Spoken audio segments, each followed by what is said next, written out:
It really is, isn't it? I mean, I've Yeah. never seen my husband so, I don't know, he's gone a little kooky because he's taking his temperature.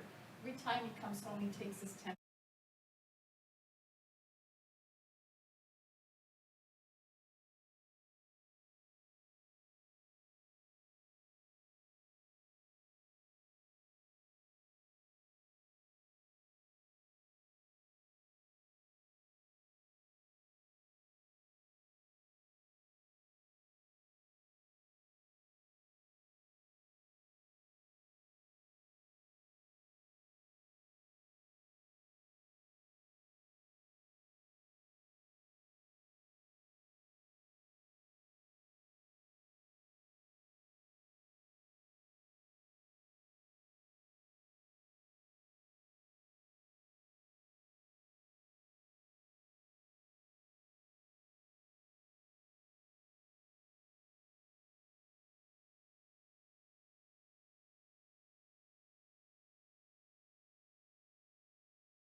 I haven't been committed before, my assumption is we'll be What done. about these Oh, businesses? I would think so, when they unless, change the yeah. minimum wage? Where'd you get that mask? I love that. Online, you can get almost anything. He may not. I've got another one big one, my wife works, that says note, and the O is, Really? you know, like Is he this. okay?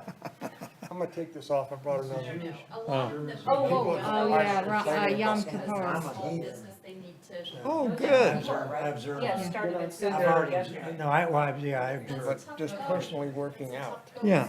Well, I'm studying restaurants. Oh, we Well, you should. know, I read This an is article, pretty, aren't they? I don't know where I read this. Quick, aren't they? I would think so. usually, yeah, they should be. Restaurants, what they said, not in, not We in got a- here, but someplace where they raised the. Two family members that are $dollars an hour. working in Manhattan. They're both Restaurants, they had a 10% service charge on physicians, to help make up for that. and one of them is ground zero at Mount What's Sinai. happening is the tips that they're giving the servers are going down. Blasted. And some of the servers are saying, I'm making less money now with an increased hourly wage than I did before. Yeah, on the second page of the minutes. It's true. I read that, I think it was in Yeah, I'll the make that. newspaper. Yeah, it wasn't in the newspaper. Well, I know, Peterson, Peter made it. Yeah, see, I just thinking, Where am I now? we always think, Same place? Number one spot. we always think. Let me see, just hold your sign, I want to get the wording of it. That's all. Easy and all that stuff. Trust science, not more. We never think about some of the consequences of some of these decisions. Okay. Got it. I mean, it's not a big, I don't know. Yeah, I agree. I agree. she's probably working, yeah. Hello, Ed, how are you? Nancy and I went into How a you doing? My husband has. reseller shop over here on My husband Ann has one Avenue, like that. near the fire station. Yeah, everyone does. Figure out what it was. We went in there, we know her, and we bought from her, and her husband's moved stuff and things. I figured if I'm 6 feet away, I'm good. Started, and we got in there. Oh, you don't need to wear a mask. We aren't wearing masks anymore, and so on. But we, Has his business been open? I'm gonna wear a mask, Yes. why I still not decide what they're Yeah, gonna do. Yeah. his business is open. Okay. He's well, we worried figure because of that the timing, I figure, I should say, that the timing is DeSantis, Oh, you know, I never thought about that. just about the perfect timing So to get things, Patty might Point need to made. come back. and then be able to, before all of the ramifications show up. Oh, they'll start showing up. Think so? Microphones aren't on right now? Canceling spring break. Okay, Oh, yeah. Universities are already canceling. they are on? The mics are Good live. idea. They make up the time now. Well, they've got to. Keep the kids out of trouble. Yeah. So Joe, are they gonna go to full capacity? Because I kind of like it the way it is now. They're still trying to figure out what they're gonna do, and you have to kind of define full capacity, but, It's been perfect. there's an awful lot of people who really like it the way it is. Yeah. And a lot of people have expressed that if it gets too, then they're out of there. Yeah. They're only there because of their comfort level with what is there. Well, you get rid of all of the people who were just standing around chatting. And we still, but there's still, the people who are whining the most right now are the tennis players. Because league is getting ready to start, and they're still, no, we're not starting league, we're not having visitors, And we can't have water on the and courts. we're not having all of these other kinds of things that, you know, y'all wanna do. Although they did today, they put the benches back out for them, because they were complaining about having to put their bags on the ground. I thought it was you, Kim, but I wasn't sure. Well, I know Rachel plays there Yeah, Rachel's regularly, there, yeah. and she's, you know, constantly complaining to me about water. So, I mean, that's like a minor as far as I'm concerned. The water fountains out there haven't worked in like ever. So there's- And one of the courts out there, So are you here for the military museum? they really need to spend, it would be tens of thousands of dollars to bring those courts up to the level. How are they doing? I haven't been able to volunteer because my Well, brother I had a personally knee love the replacement. spacing now, but I could be being So I've been selfish, kind you know, of so. Carrie, this has been 2 weeks now, so I haven't been over there at all. I'm just wondering how they're doing. The last time I was there, they just didn't have Well, any. and I don't see anybody waiting for No, them either. that's just it, nobody is. I mean, some days you go in there, and it's busy at 8:30, 9:30 in the morning, but by 10 or 11, you know, or my wife goes in the afternoon, and there's like 2 people in the whole place. I mean, it's just empty. There's a message there. The other thing we're thinking about doing, even when we go back, is the group exercise classes, keeping the reservation system, and expanding, but not to the full extent that they used to have. Because what this also prevents is, like the fire department has a limit of 25 Right. people. We have 30, 35, 40 people show up for classes in season. And so if you keep with reservations, it also allows management and ability to track how many people are showing up for what classes and signing up for what classes. Whereas without it, there's no real way to judge, you know, what are the most popular classes, what are people signing up for, so. Well, all of the people that I used to see who really liked the Hey, Gary, how classes are you? are back. All the regulars I All see. the regulars are just, What do you and go they up to figured out these how to days, work Kim? the app, and they're happy campers. And if there are any difficulties, they work it out amongst themselves. No, I like that. I mean, I'm real happy with the way it is now. So it's like, okay, okay. Well, you know, there's still some realities like Starbucks. So. Yeah, it's hard to get out. Yeah, how about you? Same old, same old? Yeah, I was just telling Patty, my brother had a knee replacement, so I've been kind of his caregiver, you know, for a while here. How's So that going? it went really well, I think. I mean, he's had it, it'll be 2 weeks ago tomorrow. And he's on a cane. Oh, wow. So But still, you're pretty hurt. as soon as he starts getting better, then we'll go back. We haven't been volunteering at the military museum until all this is over, so. And sorry, Pardon? I said sorry, Yeah. How are you guys doing over there anyway? Pretty slow? yeah. Right now it's all cleaning day. So Ed, have you already celebrated? Yeah, I celebrated last week, yeah. Sorry. I'm supposed to be fasting, but I'm a diabetic, so You did have coffee. I can't. So you got the buy for that, right? You have the My excuse rabbi for- gave me a pass. Runs over to Yeah, I was in there. one Starbucks day. and got back that fast. My Really manager impressed. is Jewish, and I'm always Why not? telling her We when the can go holidays are, I'm not. Give the money for the golf I tournament. lived that in New anyway? York in places where I, Yeah. you know, I went know all about upstairs, that. So- Yeah, I think my wife does and I the talked same to thing. him She upstairs. told I said, me how many people do you have here? 2 weeks ago, she said, you know Rosh Hashanah's coming up. I said, what? Right. Says it right here in my calendar. After Friday, then I'll. And she's not Jewish either. Get through September. and go back to the season. Just Just a reminder for everyone to silence their cell phones before we get started.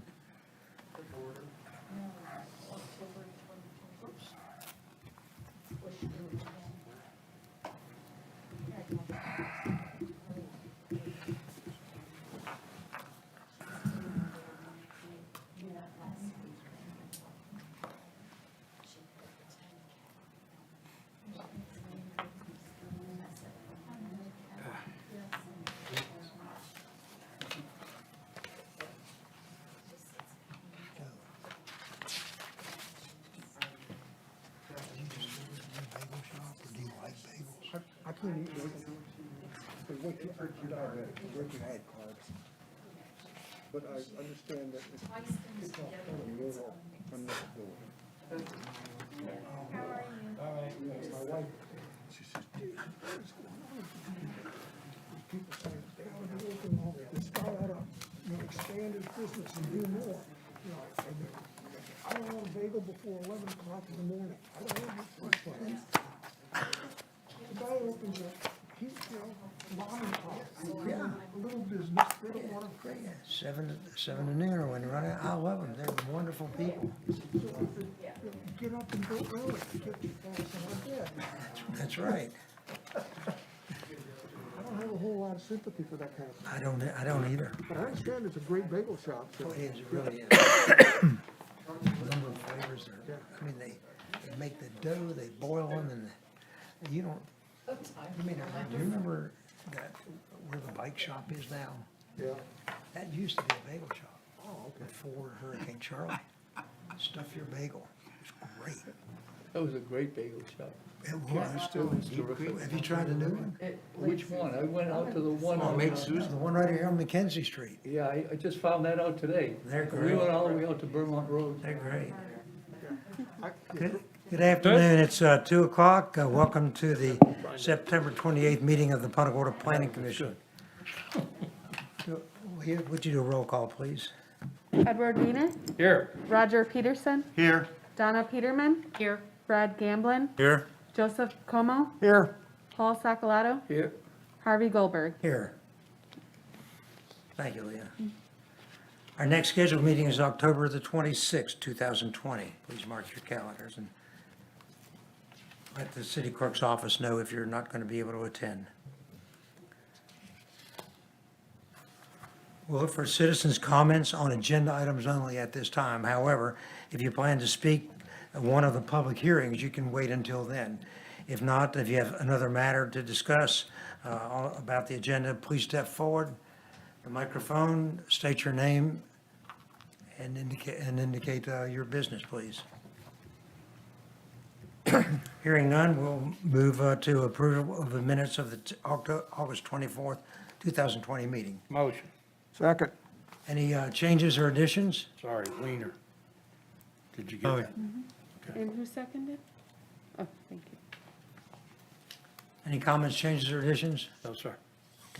All in favor indicate by saying aye. Aye. No? Nay? The minutes are approved unanimously. Thank you. We have two public hearings. Well, no, one public hearing, one quasi-judicial public hearing. Anyone wishing to speak on PD 02-2020, please stand, raise your right hand to be sworn in.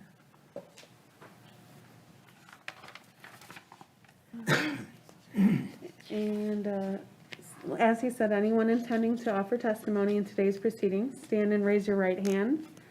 Do you, even if you think you're going to speak, you can stand up. Do you solemnly swear or affirm to tell the truth, the whole truth, and nothing but the truth in today's proceedings? When you're ready to speak, please state your name. Go to the podium, state your name, and indicate you've been sworn. Thank you. And as Mr. Weiner pointed out, if you could state your last name when you make motions and speak, actually, because I can't see from. Yes. Thank you. And I will repeat the motion and the motioner and the seconder.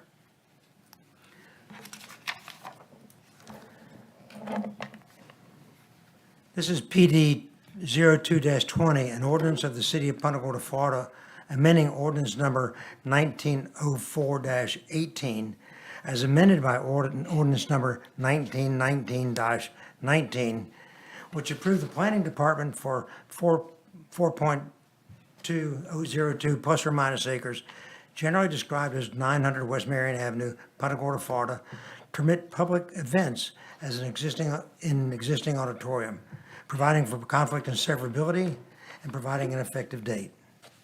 Good afternoon, Lisa Hannon, zoning official, and I have been sworn. I'd like to enter our staff report into the record in its entirety by reference.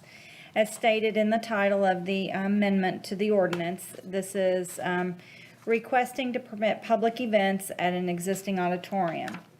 The property was rezoned in 2018 to a planned development neighborhood, allowing for a mix of uses to include hotel rooms, office space, a public museum, a private auditorium, and condominium units. In 2019, the planned development was amended to permit site-specific signage, outside display areas, flagpoles for the museum use, and allow for future parking expansion of existing parking areas. The purpose of the current amendment request is to allow the auditorium to be open to the outside public. This change in use will assist the Military Heritage Museum to continue successful fundraising events. The existing parking under the buildings and overflow parking in the front of the property provides sufficient parking for a public auditorium use. In addition, Fisherman's Village has golf cart service from the 1200 West Retta Esplanade property to the 900 West Marion Avenue property, which also serves as overflow parking to the facility. Staff has no conditions of approval. Under the conclusions, the property again was originally rezoned to planned development neighborhood in 2018, which allowed a mix of uses. The amendment to the planned development in 2019 permitted specific signage, outside display areas, flagpoles, and additional parking. Conclusion number 3, it was not contemplated with the original plan development neighborhood request or the amendment to the plan development neighborhood that the auditorium use should be permitted to be open for public use and to the outside public. Conclusion 4, the Military Heritage Museum hosts a great deal of public events to assist with fundraising for the museum. In conclusion 5, there is sufficient parking on and off-site with golf cart service from Fisherman's Village to the subject property. City of Punta Gorda Development Review Committee recommended moving the request forward to the Planning Commission and City Council, and Urban Design staff recommends approval of the Plan Development Amendment. I'm here if you have any questions. Thank you, Lisa. Any questions of city staff? Ms. Winter? Mr. Chair, Lisa, I'm trying to piece this thing together as coherently as I can.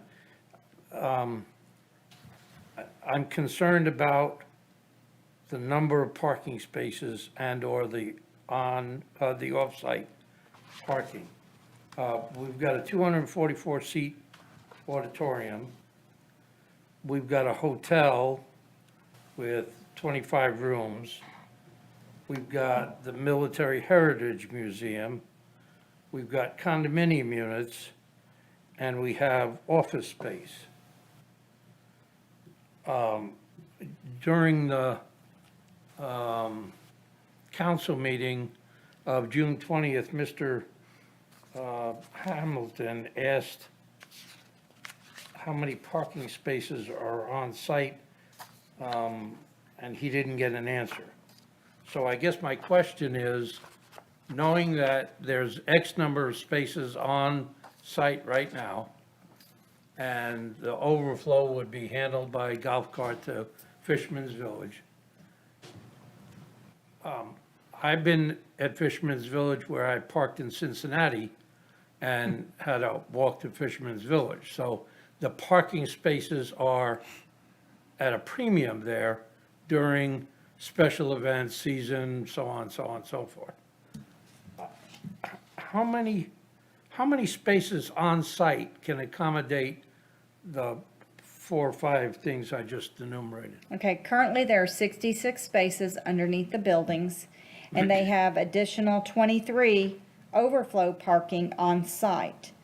Under the city's land development regulations, 1 space for every 3 seats, which would require 82 spaces. I understand you are talking about the other uses as well. Right now, those other uses are not in effect. The only thing, I believe they have a few offices at the site. No offices yet at the site. The hotel is not under construction anymore. That's on hold, as well as the condominium units. That's on hold. So right now, we're not talking an issue with parking based on what the uses are on the site. On hold, meaning? Meaning they're not In under ex- construction right at this time. The remodel construction has halted at this time for the hotels and the condominiums. I understand that. And if the construction picks up in, I'll be generous, 2 years, and what happens to the spaces needed for those? Okay, they own the property next door, which is 1,000 West Marion Avenue. Was slated for condominiums at one time. There is a outside, not ready yet. They're not ready to come in with it, but there is going to be a master plan that will encompass both properties, both this property and that property, which will eliminate the need for additional parking. That will have some parking. Okay, great. And one last question, and I'll leave you alone.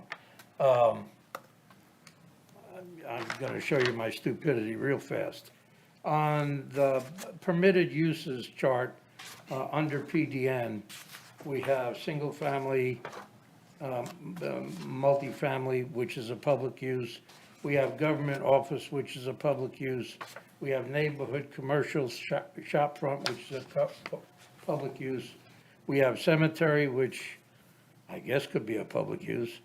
Fire and rescue facility, group homes, public park, place of worship, recreation facility, school, general education, school, public, essential services, 1, 2, and 3, are all public uses.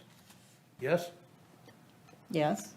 So how do we slip, is our land development code so narrowly worded that the auditorium can't be a public use?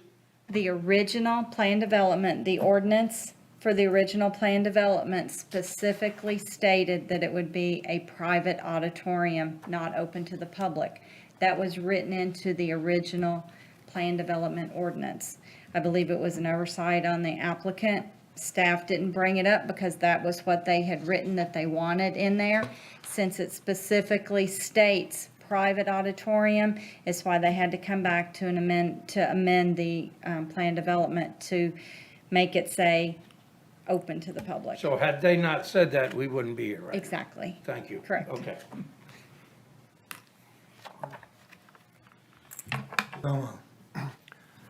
Joe Como, a couple questions.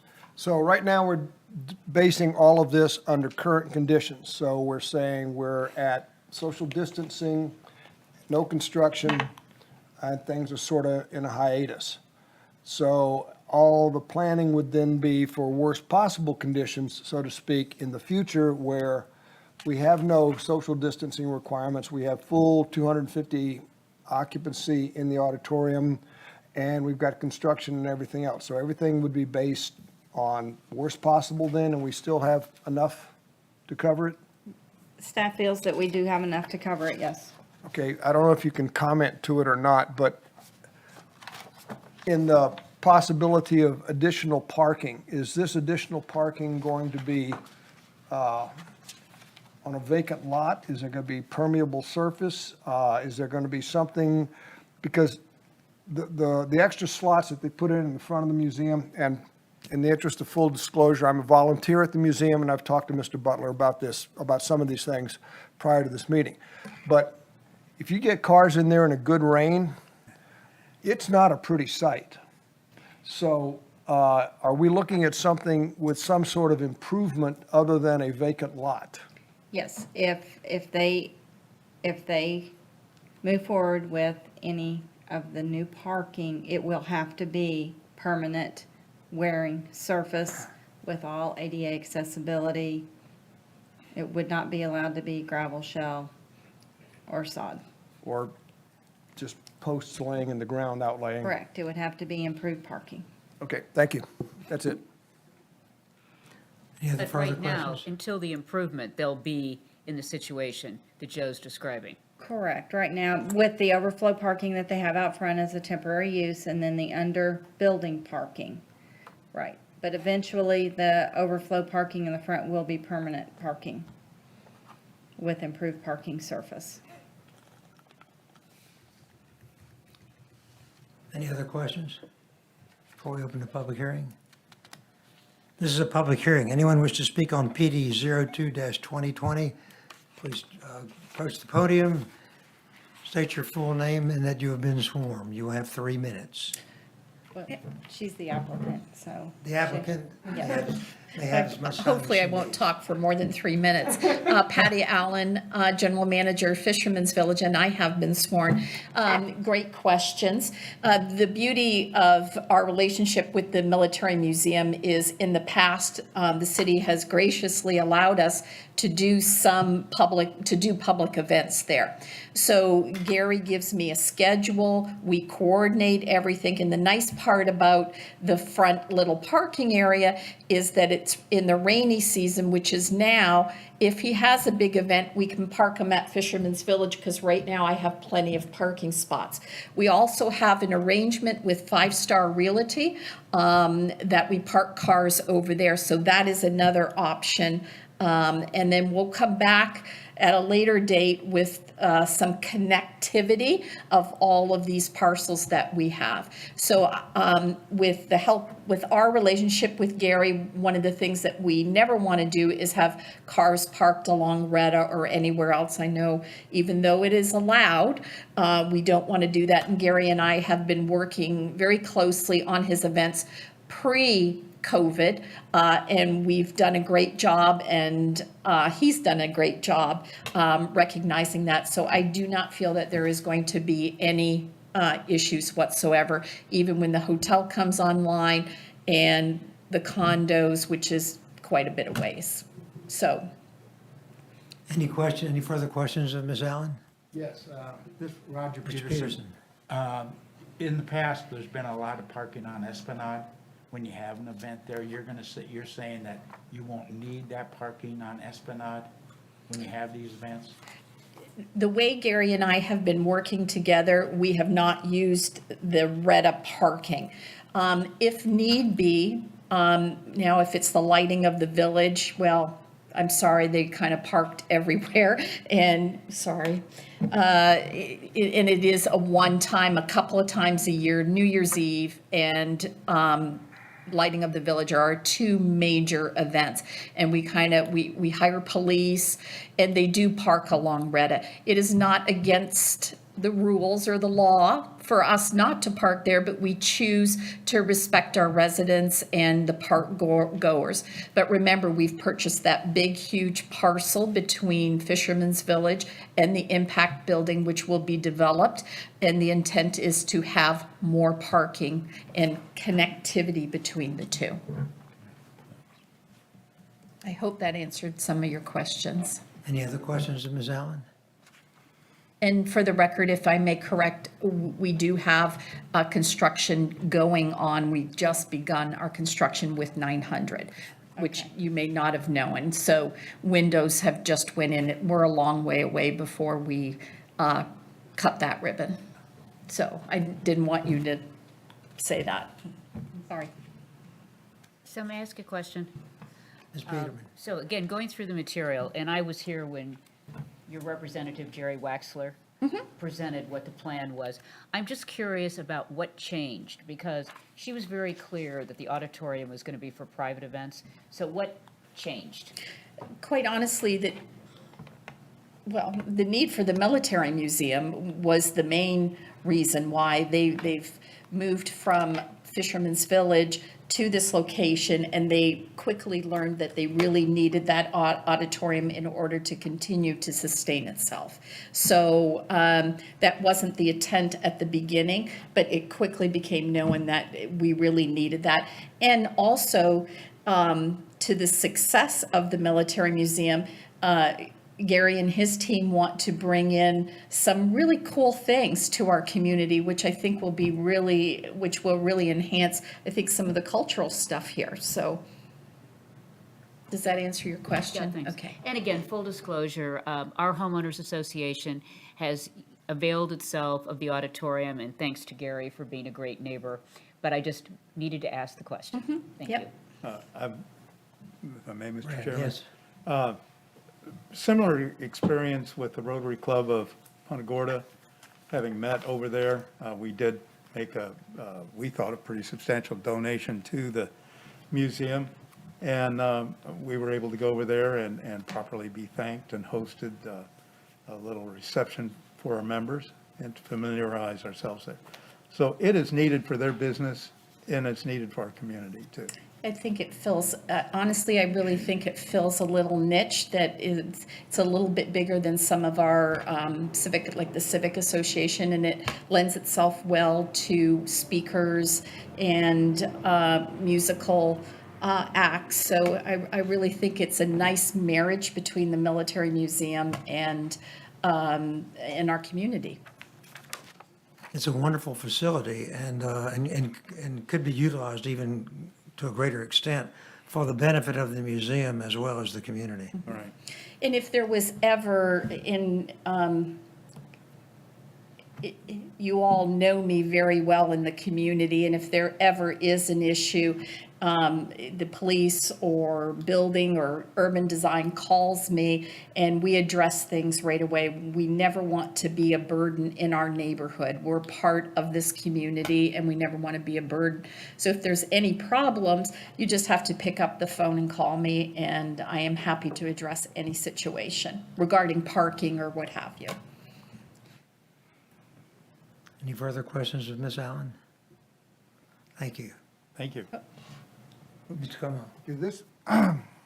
This is sort of off topic and a little bit obscure, but since you put the whole original package in here together, which originally included the improvement or the approval and all for the 5 flagpoles, those flagpoles are now out of date, and you need another flagpole.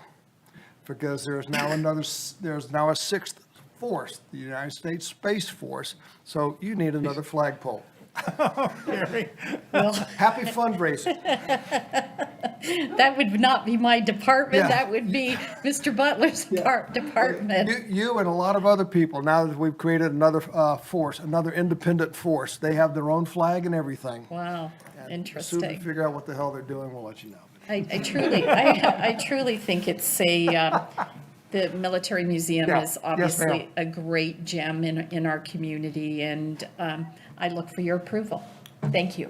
Thank you.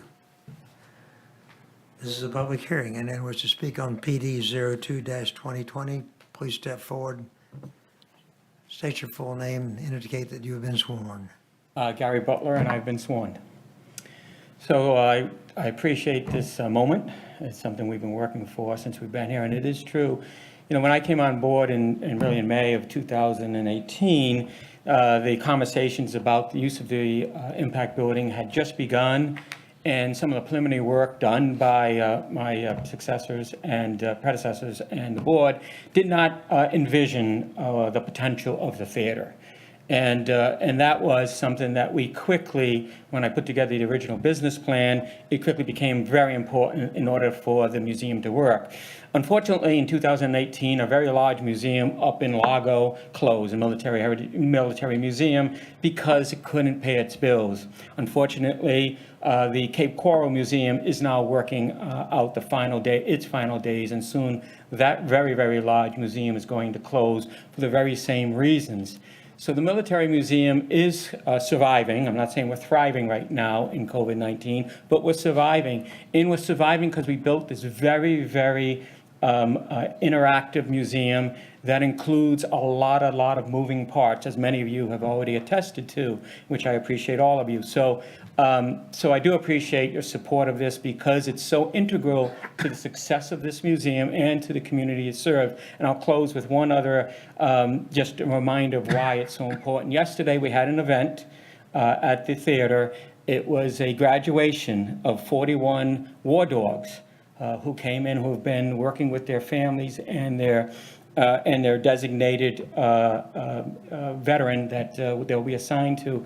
And it was one of the most moving experiences to see the impact that the war dogs have with veterans that need assistance. So that's the real essence of this museum. It is no longer just a bunch of displays and artifacts. It's about the whole culture and the whole aspects of humanity. And I thank you for your support, and I look forward for working together to move this forward. We have not had an issue with parking since last November, so it's been almost a year since we've had to worry about where to put cars not on the property. We've managed to get all of that done. Thank you. Thank you, sir.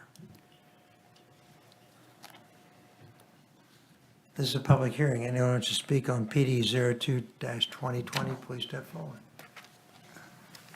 Last call. It's a public hearing. Anyone wish to speak on PD 02-2020, please step forward. Thank you. Is there a motion to close the public hearing? Motion. Second. Motion made by Mr. Winter, seconded by Ms. Peterman.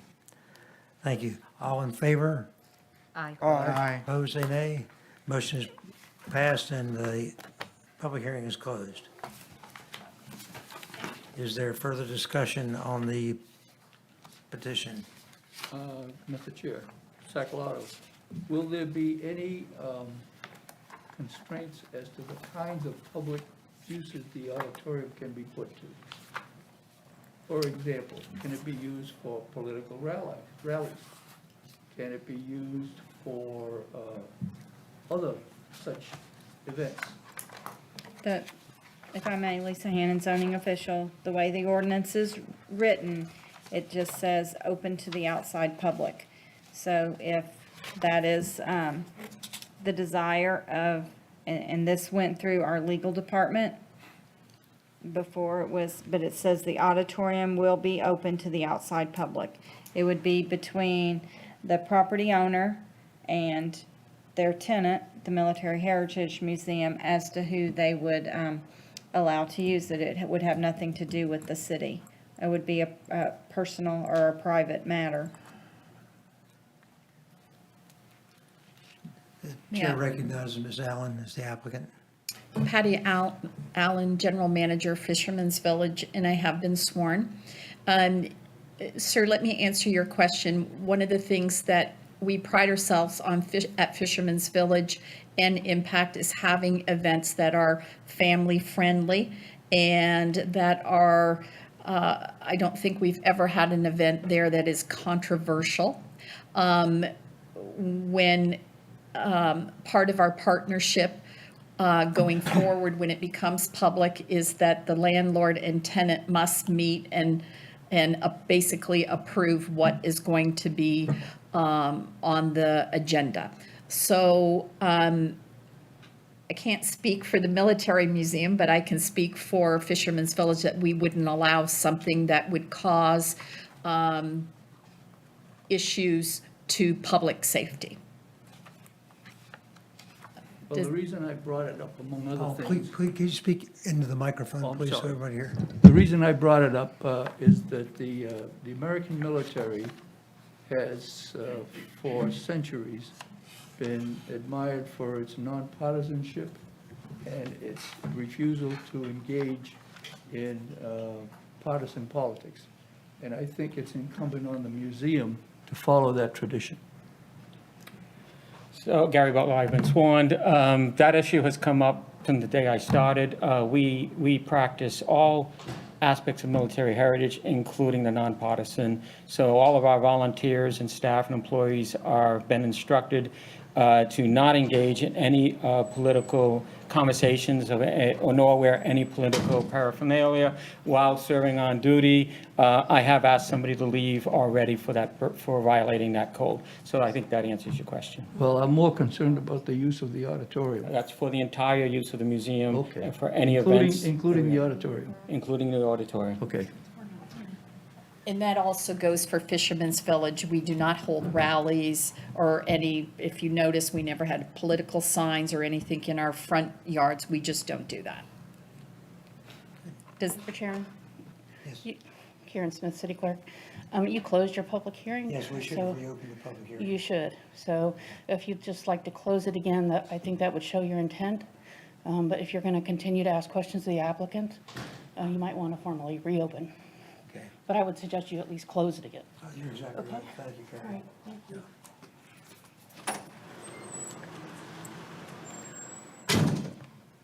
To be able to put all that testimony in the record, I'd like a motion to reopen the public hearing. So moved. Opened by Ms. Peterman, second by Mr. Como. We'll consider, no, you don't have to repeat yourself, but we'll consider both your testimony now as a matter of record during the public hearing. Are there any further comments or questions? Yes, sir. Like I said, because I'm a volunteer there, I'd like to, agree with what Mr. Butler said. We try very hard to keep it non-political. We try and I just work up in the flight simulator, the smokeless range and things like that. We try as best as we possibly can to keep it apolitical and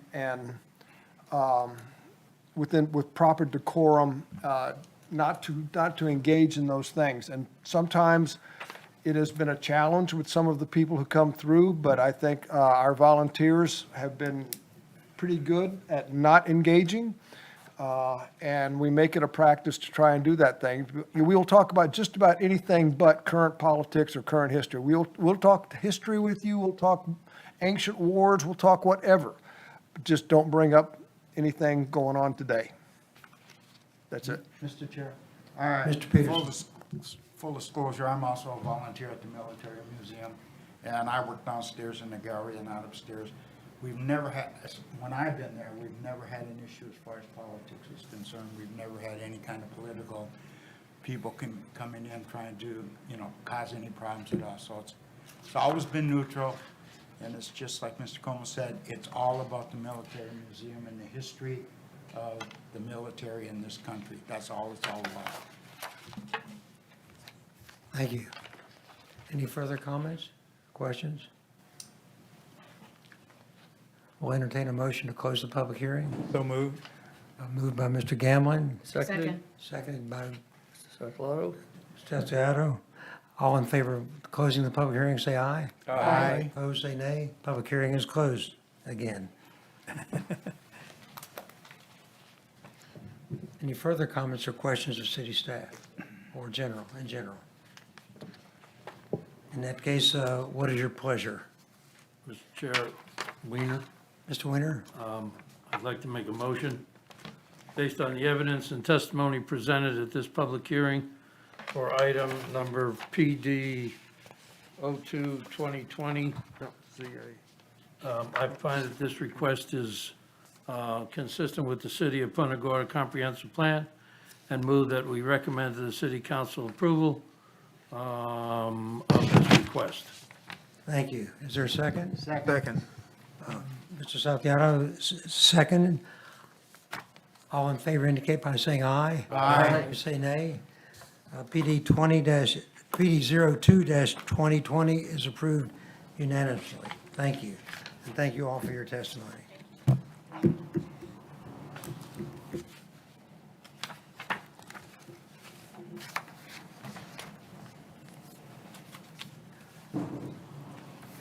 Under new business, we have a zoning request. This is ZA 02-2020, an ordinance of the City Council of the City of Punta Gorda, Florida, amending Chapter 26, Land Development Regulations, Article 8, Standards of General Applicability, Section 18.14, Structures and Uses Limited in Yards of the Punta Gorda Code by adding a new subsection, paren L, to provide for planters in rear yards, providing for conflict and severability, and providing an effective date. Good afternoon, Lisa Hannon, zoning official. I'd like to enter the staff report into the record by reference in its entirety.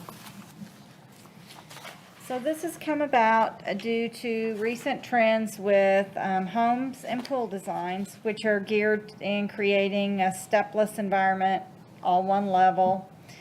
The trend, combined with the ever-increasing flood elevations requirements, is causing a conflict in the construction of new homes throughout the community, particularly on canal front lots. There are three interrelated conditions of the trends: the desire to create uninterrupted views from the primary interior and exterior living space to the canal or golf course, the desire to achieve lower flood insurance premiums, reducing long-term community risk by exceeding the base flood elevation requirements, and the desire to have a relatively flat backyard, particularly on canal front homes. Well, these three desires come into conflict with the Florida Building Code and the city's land development regulations.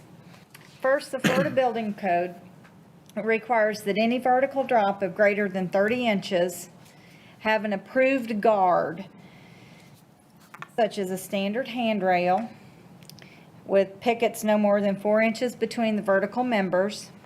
And this, of course, would create an obstruction to the desirable views in the rear yards and beyond. Another possible solution is raising the slope of the grade in the rear yard so that less than a 30-inch drop is achieved.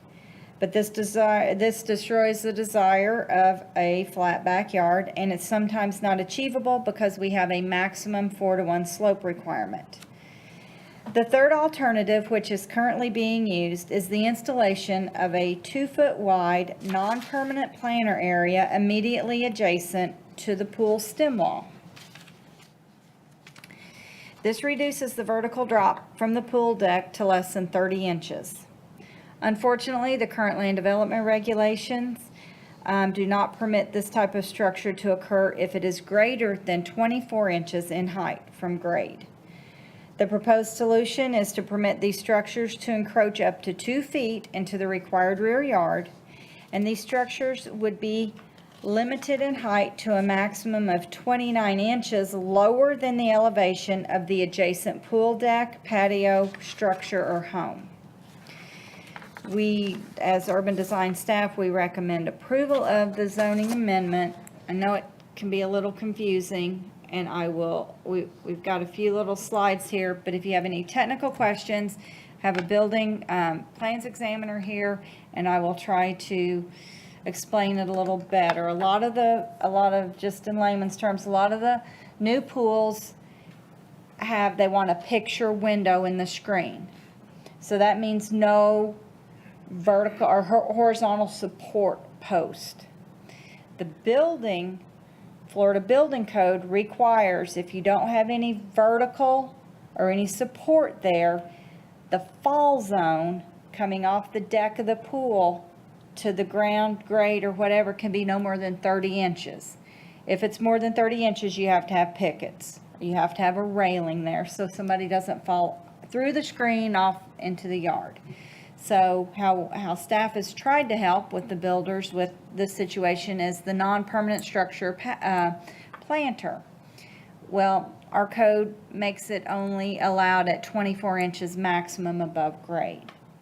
So we're requesting a change to the code that will allow a planter, and instead of measuring it from grade as the pool decks and the base flood elevation gets higher and the pool decks get taller, that we measure from the top of the pool deck to where the planter is, and it be no more than 29 inches. We can change it to 30 inches to mat, but if we were given a little extra room there.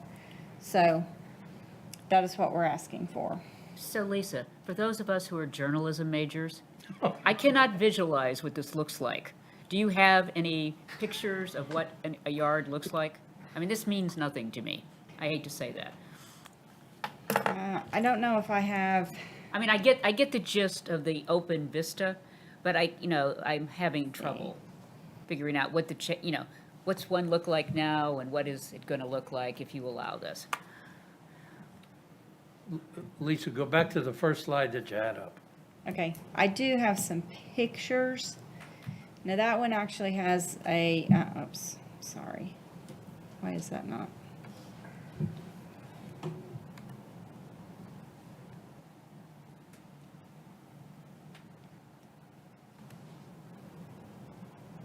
This is why I can't read maps either, okay?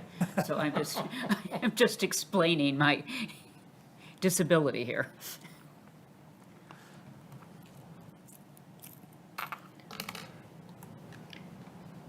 Just close the presentation. It's seven. Yeah, well, I can't find my cursor now. Oh, it's on the other screen. Okay. You can find it. Sorry. So Mitchell's really good at explaining some of this, so maybe, Sorry. I'm gonna show the photos. I don't know what.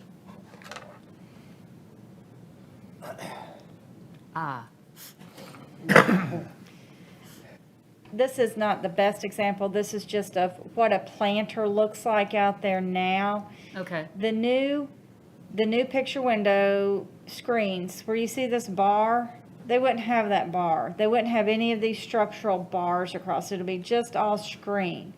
And so that 30-inch drop comes from the edge of the pool to the ground or the closest part of grade.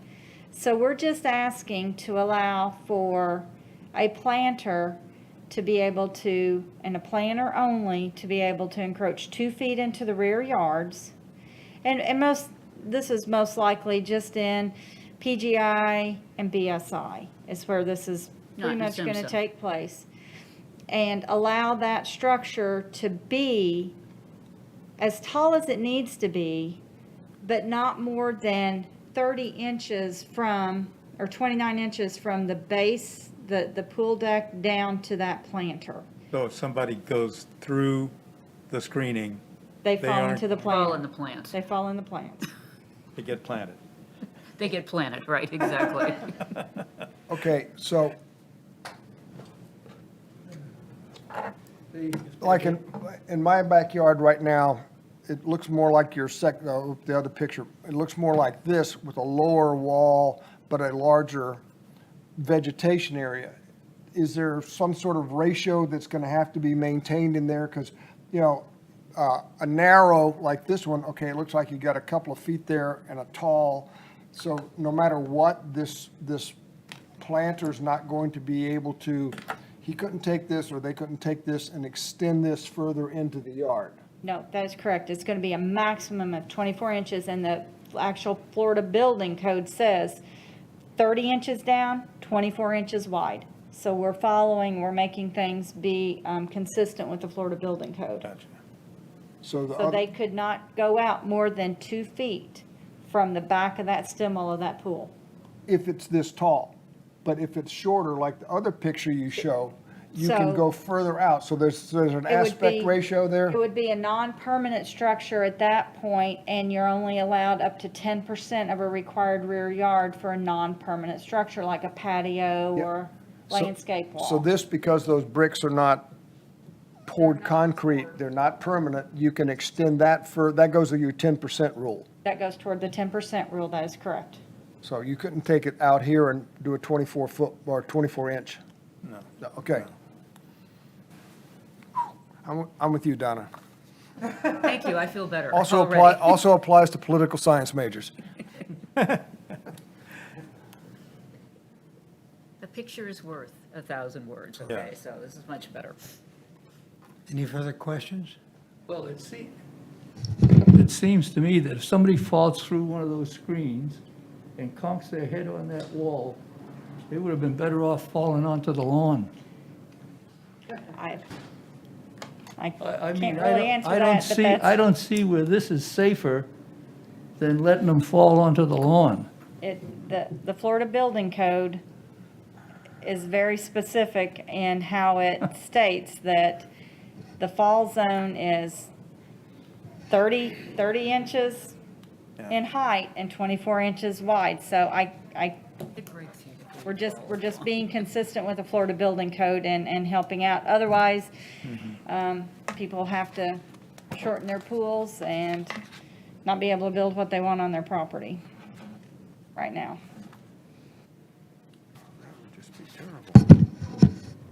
Any further comments or questions?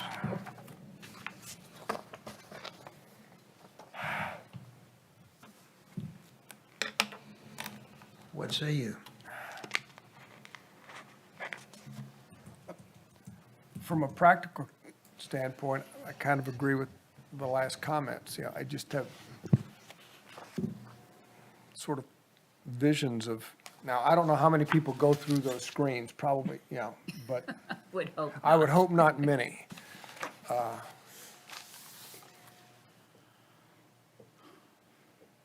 Well, I think, I'm sorry, Leaner, I think Lisa's point is, we can't violate the Florida Building Code. Yeah. So, I mean, you're damned if you do, you're damned if you don't. If I may, we had an example of where we were allowing the stacked pavers, the non-permanent structure stacked paver planters in the rear. And the pool stem wall was higher than what they thought, so the stacked pavers were 36 inches in height. We had to fail the final inspection. They called us and they said, okay, we'll remove, what was it, Smitty, 2 rows of the stacked pavers to make it only 24 inches.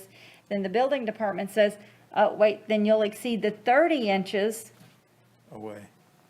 So we'll have to go back and fail the final inspection for CO. So that's where this amendment really came from, was builders having some issues with the higher elevations that these houses and the pool decks are being built at, to be able to accommodate that. So again, we're only asking for these to encroach 2 feet into a rear yard, and the height will be determined based on the base flood elevation, the height of the pool stem wall. Okay. We're asking, Yeah. we're being asked to make a zoning change to be in accordance with the Florida Building Code. I think it'd be difficult under these circumstances to deny this. In my previous house of 3 months ago, put in a picture window with a screening with a new pool cage, the maximum length that city code would allow. Okay? And it was done for aesthetic purposes, quite frankly. We didn't have the chair rails or the vertical beams. And I did have a small garden, not 24, less than 24 inches deep, below that. It wasn't to the height of this, it was a smaller height.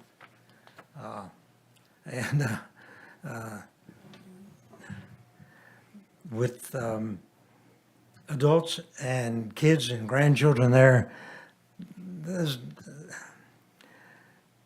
there wasn't a real danger or threat of any one of them going through that screen.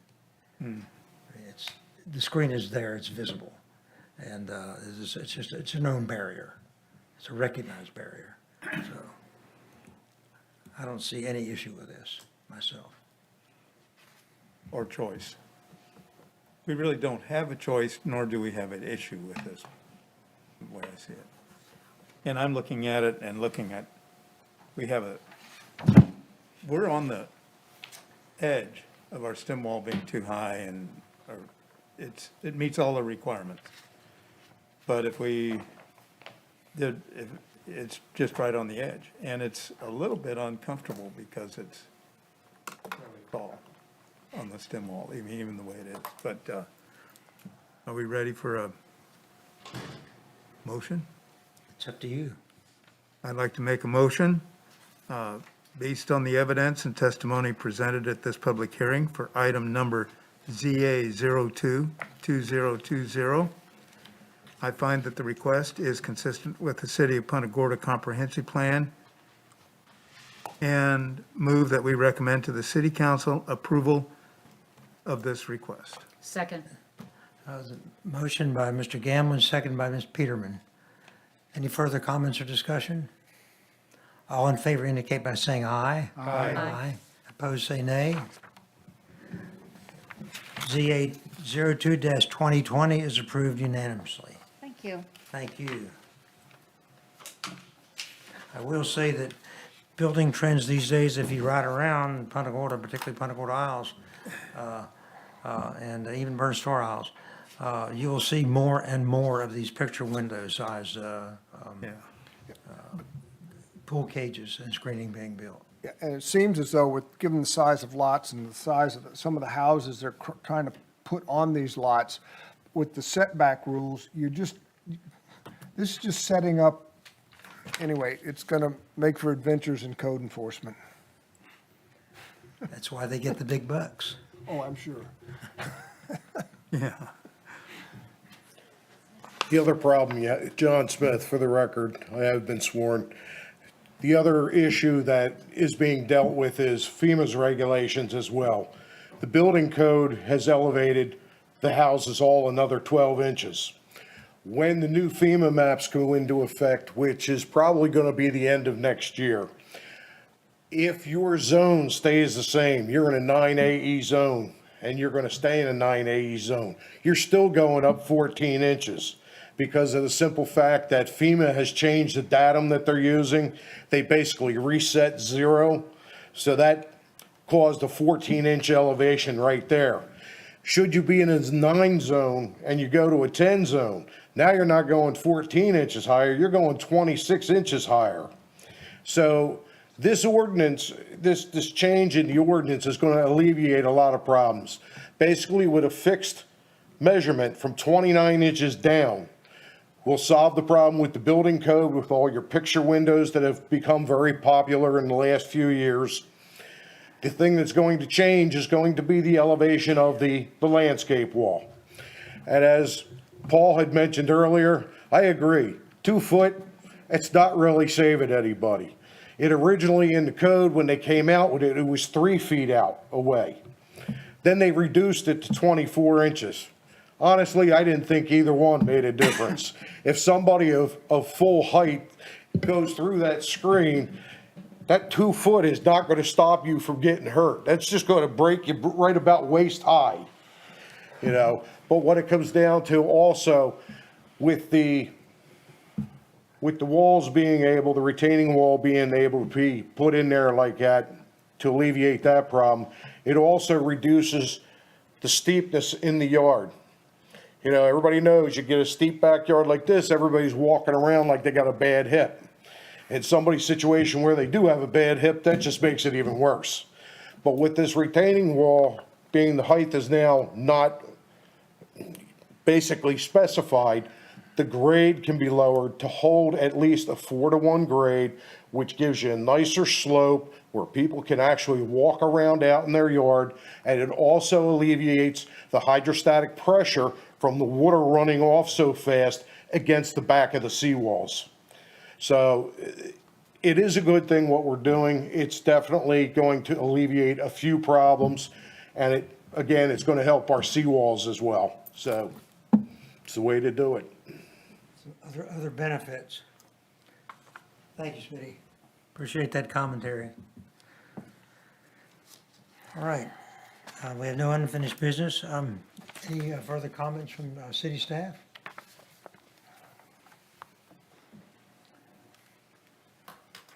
Fabiana Solano, Urban Design Planning Intern. I'm just here to give you a quick update on what we're up to for the Parks and Recreation Master Plan. From our last conversation, we offered a little booklet that, like a report that thoroughly went through everything that we've been up to. Since then, our general survey is now closed. We've had over 300 participants, which is just a little over double of the participants we had in the 2017 survey, so it's really good. Right now, we're just analyzing the results from that survey and working on the outline and the entire booklet of the plan.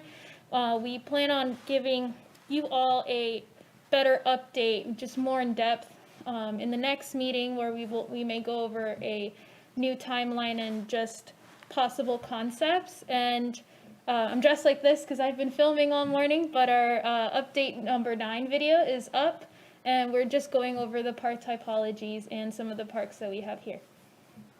So question, so we're talking about the parks plan? Yes. Okay, so in that parks plan, are we addressing parking as part of the master plan? Here we go. No, I mean, No, I agree, yeah. Great question. It came up during, Joan LeBeau, Urban Design Manager. It came up during the information collection, so we will be addressing it in some way, shape, or form. yeah, I mean, it would seem that if it's a master plan, you guys should have a view on how much concrete Correct. is required, so, We'll be looking at it. thank you. Any further questions? And of course, the Recreation Department with a staff of 400 is included in that master plan. I will comment on that, since that meeting, I have a good friend who lives here in Punta Gorda, permanent resident here, who is retired Parks and Recreation Director from Crystal Lake, Illinois. Beautiful community and has a large Parks and Recreation Department. And he's offered his services to consult with, or at least provide some feedback or answer questions to city staff regarding the That's great. possible eventuality of establishing such an organization. Good deal. Yes, I have already contacted him, and we're setting up a date to Great. further the conversation. Thank you. Anything else? No? All right, thank you so much. Thank you. Any other staff comments? Committee comments, Mr. Werner? I am done for the day. Nothing? Nothing. And I have none. Mr. Peterson? No. No, it's said, okay. In that case, we're adjourned, and we'll see you on October 26th. Okay.